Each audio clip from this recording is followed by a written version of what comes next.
மக்களே, welcome to cine gossips.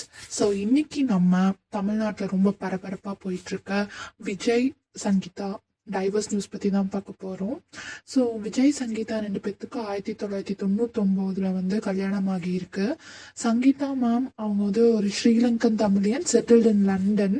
So first Sangeetha ma'am வந்து விஜய் சாரோட ஃபேனாக வந்து அவரை பார்க்குறாங்க. அதுக்கப்புறம் அவங்களுக்கு ரொம்ப பிடிச்சி போயிருக்கு.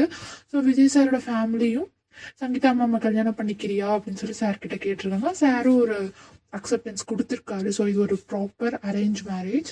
ஸோ கிட்டத்தட்ட 27 வருஷங்களுக்கு அப்புறம் சங்கீதா மேம் வந்து டைவர்ஸ் வந்து அப்ளை பண்ணியிருக்காங்க. ஸோ இந்த டைவர்ஸ் பெட்டிஷன் அவங்க டிசம்பர் மாதமே அப்ளை பண்ணதாகவும் இப்போ இந்த பெட்டிஷன் வந்து லீக் ஆயிருக்கு. இது ஏன் இந்த டைம்ல இது லீக் ஆயிருக்குன்னு எனக்கு தெரியல. மேபி விஜய் சாரோட இமேஜை வந்து குறைக்கிறதுக்காக, எலெக்ஷன் டைம்ல குறைக்கிறதுக்காக இது ஒரு வேலையா யாராவது பண்ணியிருக்கலாம். ஓகேவா? ஸோ இவங்க 2 பேத்துக்கு ஒரு பையன் ஒரு பொண்ணு 2 பேர் இருக்காங்க. என்ன சொல்றாங்கன்னா கிட்டத்தட்ட 2023 2 பேத்துக்கும் வந்து பிரச்சனையா இருக்கு அப்படின்னு சொல்லிட்டு நம்ம ரூமர்ஸ் வந்து நிறைய கேள்விப்பட்டோம். சங்கீதா மேம் விஜய் சாரோட படம் ஆடியோ லான்ச் எல்லாத்துலேயுமே பார்ட்டிசிபேட் பண்ணுவாங்க. பட் அவங்க லாஸ்ட்டாக மாஸ்டர் பட ஆடியோ லான்ச்சில் மட்டும்தான் அவங்கள பார்க்க முடிஞ்சுது. அதுக்கப்புறம் ஒரு பப்ளிக் அப்பியரன்ஸுமே இல்லை. அதுக்கப்புறம் அவங்கள நம்ம எங்கேயுமே பார்க்க முடியறதில்ல. ஸோ இப்போ வந்து இந்த டைவர்ஸ் நியூஸ் வந்து வந்திருக்கு. ஸோ அவங்க பெட்டிஷனில் அவங்க என்ன சொல்லியிருக்காங்கன்னா, விஜய் சாருக்கு வந்து ஒரு ஆக்ட்ரஸோட அஃபேர் இருக்குது.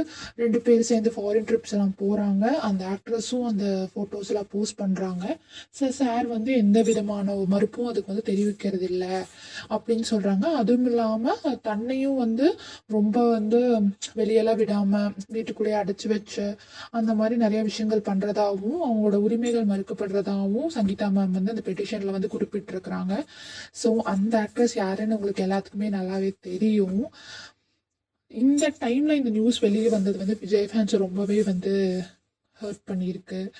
அண்ட் அவங்க என்ன சொல்லியிருக்காங்கன்னா, ரொம்ப நெருக்கடி விஜய் சார் வந்து அவங்களுக்கு ரொம்ப நெருக்கடி கொடுத்தாங்கன்னா அந்த ஆக்ட்ரஸ் பேரை கூட நான் வந்து வெளியே ரிவீல் பண்ணுவேன் அப்படின்னு சொல்லியிருக்காங்க.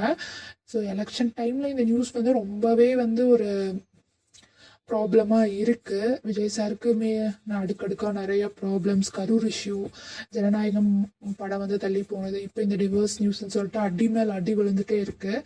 ஸோ இதுக்கெல்லாம் ஒரு மருந்தா 2026 எலெக்ஷனில் மக்கள் வந்து அவருக்கு ஒரு பவர் கொடுப்பாங்கன்னு நம்ம நம்புவோம்.